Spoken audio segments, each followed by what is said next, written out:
అందరికీ నమస్కారం. ఉదయం కర్రీ ఏం వండలేదు. మరి పాప లంచ్ బాక్స్ పులిహోర పెట్టించాను. తను వెళ్ళిపోయింది స్కూల్కి. నేను గుడికి వెళ్ళి వచ్చాను ఇప్పుడే. ఉదయం టిఫిన్కి దోశ చేసాము, తినేసాము.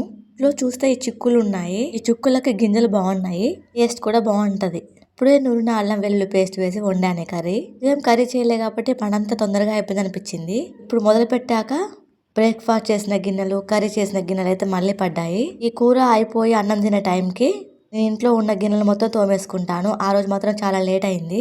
పని ఆగదు, అయిపోతూనే ఉండాలి. చేస్తూనే అవుద్ది కదా. ఇక్కడైతే కింద కూర్చొని కత్తిపీటతోటి ఇక్కడైతే అల్లం వెల్లుల్లి కట్ చేసుకొని పెట్టుకున్నాను ఇలా. అండ్ ఇప్పుడు కూర కోసం అయితే కట్ చేసుకొని పెట్టుకున్నాను, మిక్సీ పట్టేశాను. లాస్ట్ టైం నేను పచ్చిమిర్చి కారం అయితే వేసాను, ఇప్పుడైతే ఎర్ర కారమే వేసాను. ఇక్కడ వింత విశేషం ఏంటంటే టమాటో, నారు టమాటో అనుకుంటా, చాలా టేస్ట్ ఉంది. కొంచెం పులుపు కూడా వచ్చేసింది. ఆ నీళ్లు పోయకుండానే చిక్కుడుకాయ కూర అయితే మంచిగా ఉడికింది అనమాట. ప్లీజ్ అబ్బా వీడియోకి ఒక చిన్న లైక్ చేసి వెళ్ళండి. Thanks for watching friends. Bye bye.